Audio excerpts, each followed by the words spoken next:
So I'm Stephen Gould. I'm the coach and I suppose the coordinator in putting this team together. I suggested a channel relay. They said they couldn't do it. I said you could. I signed on a dotted line before I kind of really knew what I was getting into. Very excited about it, and that's where I met the rest of the team. Then we essentially gelled together and formed Taplow Sea Bears. Our team sort of motto has been, let's go to France. I got in at the beach and all I could think of, and I've got to shout as loud as I can, let's go to France, so that they'll all shout that back at me. And then just got in the water and swam for an hour, and that was okay because it's what we're trained for.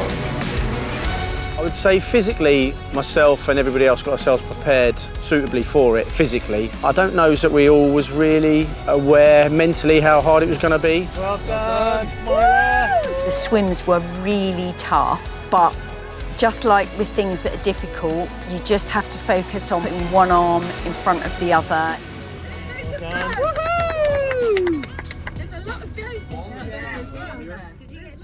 The thought of jellyfish, I was lucky enough not to get stung by jellyfish. 3 of the team did, unfortunately. And you've got to get out and then mentally build yourself up again to get back in and do it all again for another 60 minutes. And that was quite a challenge.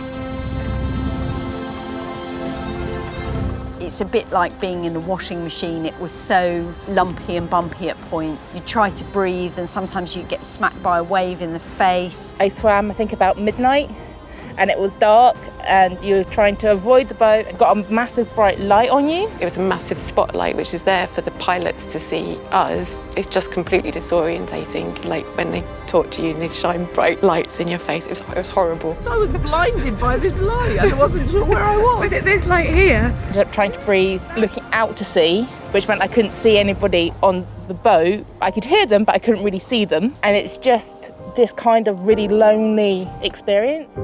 So you're literally just there by yourself with your thoughts going, get me out of here as quickly as possible, when's my hour up? That was the hardest one of the lot. Well done, Mike.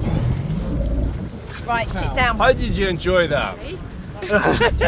Bloody nightmare. The whole of the night it just seemed to rain. So we were soaking wet and hungry, but you didn't realise because the adrenaline was keeping you going. And there was a moment probably of madness setting halfway through the night, about 4 o'clock. Apparently this is how to conquer seasickness. Spread the legs and hula hoop. Because of the tides, which were unexpected, they were taking us towards Calais, which is the major shipping lanes, and the pilot was really worried that if we got too close to Calais, the coast guards would come and haul us out and we wouldn't be able to complete the swim. So he was quite tense, very tense. Stephen had sent Bondi and I down for a rest for about 20 minutes because he's like, you're going to have to get in and do a 4th swim and you haven't slept and you haven't done much, so just go rest for half an hour or so. And then, came back up probably about 40 minutes before I had to get into the water, and the pilot went, I think we're all right in terms of not being pulled out at Calais, but there's only 2 hours left.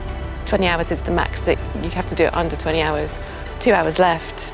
It's touch and go whether you'll make it in those 2 hours. All about Samaritans. The Samaritans flag that we'd got up throughout the whole journey had not been properly flying because the wind was gusting, so the wind was really intermittent. I think the wind must have just become constant, so it was just flying properly. And I was like, whoa, this is what it's all about. And it doesn't matter if we don't get to France because we were so lucky to have each other to support each other through all of this. For me, the camaraderie was the thing that absolutely made it. It made it fun, but it also meant that the whole time you just felt fully supported. At one point, I think there was 450 on the WhatsApp group, and quite a lot of people stayed up all night with us, and Sally kept ticking it over and putting questions out there. So at one point, they were all sending silly jokes in. Another time, they were sending motivational speeches in. There was one that said, I can't imagine how you feel on your own in the dark, in those waves. And then they said, I guess that's how some people feel when they read the Samaritans. We're so nearly there. To give Claire a message? 30 minutes! We get 30 minutes sign, so after 30 minutes your teammates give you a sign off the boat saying you've done 30 minutes, you've got 30 minutes remaining. I got the 30 minutes sign, and then about 35 minutes I saw them just all going, go, go, go. And I was like, okay, I'm going as fast as I can. The pilot came up to the front of the boat and just went, look and told me to look at the shore, and I was like, oh, there's France, it's quite close now. And then he just went, go, and so the boat stopped. I was like, oh, I've got to get to the shore. We're there.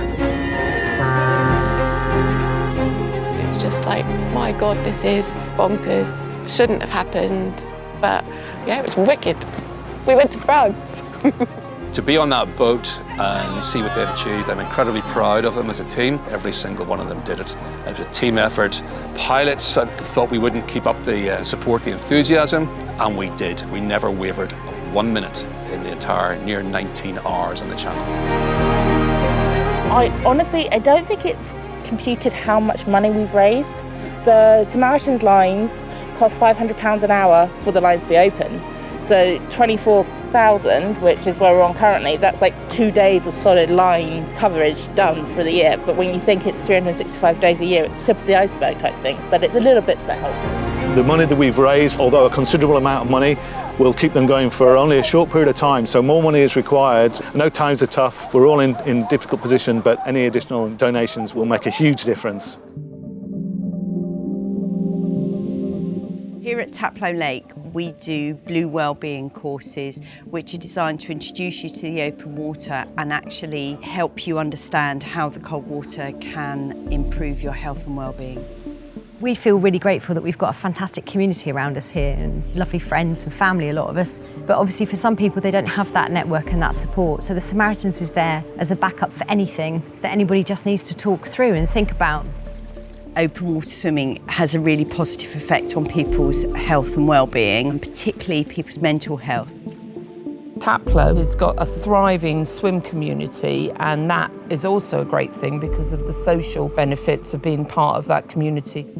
A lot of people don't have that sort of thing in their life, and it's actually really open and friendly. In fact, all open water swim communities that I've come across are very similar. For us, to be able to keep those phone lines open and to be that backup, that safety net for anybody going through any difficulties, it's just, well, it's life-changing, isn't it? It's brilliant. And so the other really important thing to all of us is to publicise the number. I didn't know it. It's 116 123. So keep that in mind.